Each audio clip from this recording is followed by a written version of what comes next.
یہ ہے ہرنی جال میں پھنس جائے تو اس کو نجات دلانے کے لیے تشریف لائیں. ان کا حال یہ ہے کہ وہ کعبہ اللہ کا گھر جو اللہ بت خانہ بنا دیا گیا تھا اور اس پر 360 بت سجا دیے گئے تھے. میرے نبی نے پتھر کھائے اور کعبے کو اس کی عظمتیں عطا فرمائی, کعبے کو پھر سے اس کا تقدس عطا کیا. یہ ان کی رحمتیں ہیں. ان کی رحمتوں کا حال یہ ہے, ان کی رحمت نہ ہوتی, ان کی رحمت نہ ہوتی تو پھر کوئی پتھر برستا, پھر ہوا چلتی, لوگ تباہ ہو جاتے. اللہ اکبر. ان کی رحمت کے بارے میں ایک بات کہہ دوں پھر اپنے اصل عنوان کی طرف آ کر گفتگو مکمل کر لی جائے. اللہ اکبر. ان کی رحمت کیا ہے؟ نوح علیہ الصلوۃ والتسلیم سے جب قوم نے ان کی بات نہ مانی تو نوح نے کہا اگر بات نہیں مانو گے تو عذاب آئے گا. نوح نے ہاتھ اٹھا دیے, اللہ عذاب بھیج. اللہ نے عذاب بھیجا, سب ہلاک ہو گئے. لوط کی قوم نے لوط کی بات نہ مانی علیہ السلام تو لوط علیہ السلام نے کہا عذاب آئے گا, کہا بھیج دیں عذاب.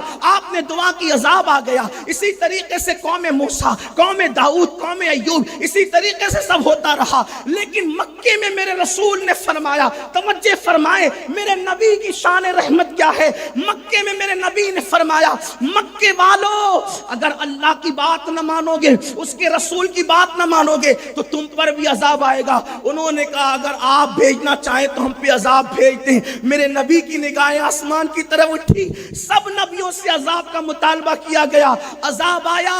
رحمت للعالمین سے بھی عذاب کا مطالبہ کیا جا رہا ہے. میرے نبی کی نگاہیں اٹھی. نبی کی زبان جنبش نہیں کرتی ہے اس لیے کہ ان کی شان یہ نہیں کہ وہ کسی کے لیے ہلاکت کی, پوری قوم کے لیے جو ہے وہ دعائیں ضرر فرما دے. نگاہ اٹھی, آیت آ گئی ما کان اللہ لیعذبہم وانت فیہم. پیارے ان کی گندی زبان ہم نہیں دیکھتے, ہم تو تیرا وجود ناس دیکھتے ہیں. جب تک تم ان کے درمیان رہو گے ہم ان پہ عذاب نازل نہیں کریں. اسی کو میرے امام کہتے ہیں انت فیہم نے عدو کو بھی لیا دامن میں. توجہ کریں, انت فیہم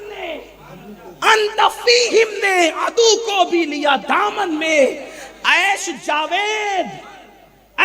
جاوید مبارک تجھے شیدائی دوست, عیش جاوید مبارک تجھے. ان کی رحمت کا حصہ جب کافروں کو ملتا ہے تو جو ان کے غلام ہیں ان کی شان کیا. لیکن خاص بات, رحمت سب کے لیے. توجہ آپ کی, رحمت سب کے لیے, غیرت صرف اپنوں کے لیے. بات اتنی خاص ہے, رحمت سب کے لیے, رحمت سب کے لیے, غیرت صرف اپنوں کے لیے. وہ بھی اتنی نازک. رحمت بہت وسیع اور غیرت بہت نازک. اب ان کی غیرت کی طرف آئیں اور بات مکمل ہو جائے. ان کی غیرت کیسی ہے؟ نازک ہے بہت, غیرت سلطان مدینہ. ان کی غیرت کا تو خیال قدرت بھی کرتی ہے. ان کی غیرت کا خیال, ان کی غیرت کا خیال قدرت بھی کرتی ہے. ابھی آگے اگر وقت ہوگا تو مثالیں آئے گی, لیکن نازک ہے بہت غیرت سلطان مدینہ. ان کی غیرت کتنی نازک ہے, بہت نازک. دشمن پتھر مارے, نالین خون سے بھر جائے, کوئی فرق نہیں پڑتا. قدرت فرشتے بیچ کے کہے کہ حکم ان فرشتوں کو دیجئے تو انہیں ہلاک کر دیں گے, تو رحمت کہتی ہے اگر یہ ایمان نہیں لاتے تو ان کی آنے والی نسلیں ایمان لائے گی. یہ رحمت کہہ رہی ہے. اور غیرت فرماتے ہیں کہ سب سے زیادہ اللہ کی مخلوق میں اگر کوئی غیرت والا ہے تو وہ محمد الرسول اللہ ہے. اور مجھ سے بھی زیادہ غیرت والا میرا اللہ ہے, حضور سب سے زیادہ. اور ان کی غیرت اب کیا ہے دیکھیے, غیرت اپنوں کے لیے, رحمت سب کے لیے. ان کی غیرت کیا ہے؟ اگر کوئی قریبی چھوٹی سی بھی غلطی کر لے تو ان کی رگے ہاشمیت اور رگے غیرت پھڑک جاتی ہے اور وہ ناراض ہو کر منہ پھیر لیتے. اس لیے کہ ملانے کے لیے, صرف سمجھانے کے لیے کہتا ہوں, اگر کسی کا بچہ بازار میں کسی لڑکی کے ساتھ بدکاری کرتے ہوئے دیکھا گیا تو گزرنے والوں پہ کوئی فرق نہیں پڑتا زیادہ, لیکن جس کا بیٹا ہوگا اس کی غیرت کا عالم کیا ہوگا؟ اس کو تو لگے گا نا کہ میرا بیٹا میرا نام ڈبا دیا, عزت میں آنچ آ گئی، بلا تمثیل بلا تمثیل۔ احساس ہمیشہ اپنوں کا ہوتا ہے، غیروں کا نہیں، اس لیے غیرت اپنوں کے لیے ہے۔ اب ان کی غیرت کی چند مثالیں ملاحظہ کریں اور اس کے بعد اپنے حالات پر نظر کریں۔ ہم جو سوچتے ہیں نا کہ حضور ہمیں جنت میں لے جائیں گے، بے شک لے جائیں گے، لیکن کوئی ان کی غیرت پر بھی تو نظر کرے۔ میرے امام نے کیا کہا ہے؟ اللہ نے اپنی رحمتوں سے جیسے ان کو حصہ عطا کیا، ویسے اپنی غیرت سے بھی ان کو حصہ عطا کیا۔ اور امام کیا کہتے ہیں؟ غضب سے ان کے خدا بچائے، اس لیے کہ جانتے ہیں خدا کے عذاب سے ان کے سوا کوئی نہیں بچا سکتا۔ مسلک امام اہل سنت کیا ہے؟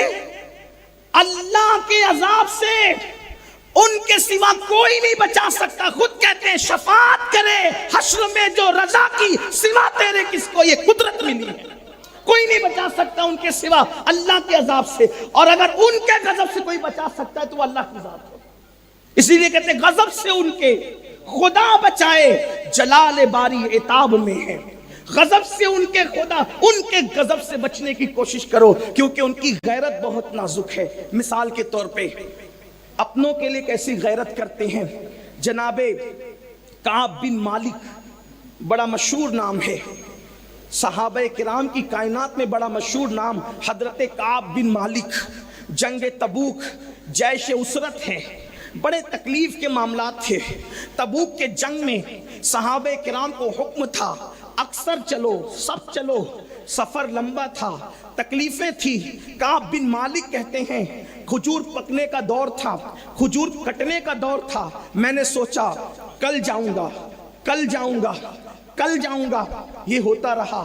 کل کل کل پہ بات ٹلتی رہی۔ ایک وقت آیا کہ کل کل نہ آیا، ہمیشہ کل آتا نہیں بلکہ کبھی کسی کا کل نہیں آتا۔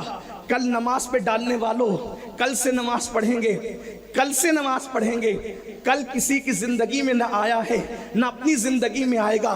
کل سے داڑھی رکھیں گے، کل نہ کسی کی زندگی میں آیا ہے، نہ کبھی آئے گا۔ کل کی بات نہ کرو، آج کی بات کرو، آج نہیں بلکہ ابھی کی بات کرو۔ اللہ اکبر۔ میرے آقا صلی اللہ علیہ وآلہ وسلم کے دیوانوں، کعب بن مالک کل کا انتظار کرتے رہے اور اپنے باغ کے اندر پھل کٹنے اور دیگر معاملات میں مصروف رہے۔ بالآخر اطلاع ملی اللہ کے حبیب صلی اللہ علیہ وآلہ وسلم جو ہے وہ فتح یاب ہو کر کے تشریف لا رہے ہیں۔ اب دل بے چین ہوا، حضور آئیں گے تو جواب کیا دوں گا، حضور آئیں گے تو جواب کیا دوں گا۔ ادھر کچھ منافقین بھی جنگ میں نہیں گئے تھے، ظاہر میں کلمہ پڑھتے تھے، باطن میں مسلمان نہیں تھے۔ ان لوگوں نے کہا محمد عربی آئیں گے، ہم بہانے تراش لیں گے، الگ الگ باتیں کریں گے اور پھر جو ہے معاذ اللہ ہم اس طریقے سے چھٹی لے لیں گے۔ ایسا ہی ہوا۔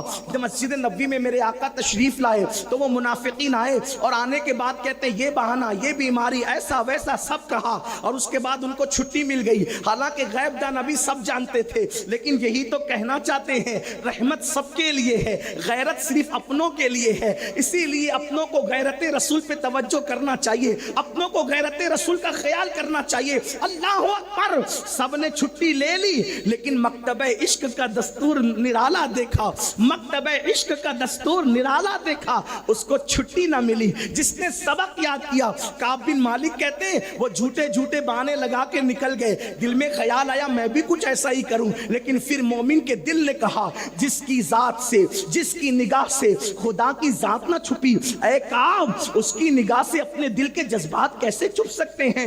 جو بھی ہوگا میں پیش کر دوں گا، چاہے وہ سزا دیں چاہے معاف کر دیں۔ کعب بن مالک کی باری آئی، یا رسول اللہ کوئی بہانہ نہیں تھا، یا رسول اللہ کوئی عذر نہیں تھا، بس دنیا کی محبت نے گویا کہ کھجور کاٹنا ہے، باغ ہے، یہ ہے وہ ہے، مصروفیتوں نے مجھے روک لیا تھا، کل کل کا انتظار کرتا رہا اور پھر میں پہنچ نہیں سکا۔ یا رسول اللہ توجہ ہے آپ کی، دوسروں کو چھوڑ دیا اور جو اپنا تھا اس سے منہ پھیر لیا۔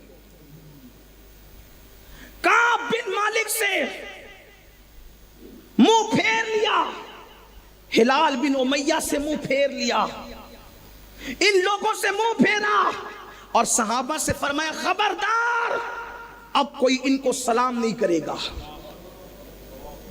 اب کوئی ان کو سلام نہیں کرے گا، ان سے گفتگو نہیں کرے گا، یہاں تک ان کی بیوی کے لیے حکم آ گیا وہ گھر میں نہ رہے، وہ بھی اپنے میکے چلی جائے۔ یہاں تک کہ سیرت نگاروں نے لکھا ہے، کعب بن مالک کہتے ہیں جب میں گھر آیا تو میری بیوی چادر سر پہ ڈال کر کے نکلنے کی تیاری کر رہی تھی، میں نے پوچھا تو اس نے اتنا بھی کہنا گوارا نہیں کیا کہ کہاں جا رہی ہے، بس اتنا کہا حکم رسول سے بڑھ کر کسی کی اطاعت کا حکم نہیں ہے۔ اور اللہ اکبر، وہ نکل کر چلی گئی۔ فرماتے ہیں دنیا تنگ نظر آنے لگی، دنیا تنگ نظر آنے لگی، دل نہیں لگتا، قرار نہیں ملتا، کوئی سلام نہیں کرتا، سلام کرو تو کوئی جواب نہیں دیتا۔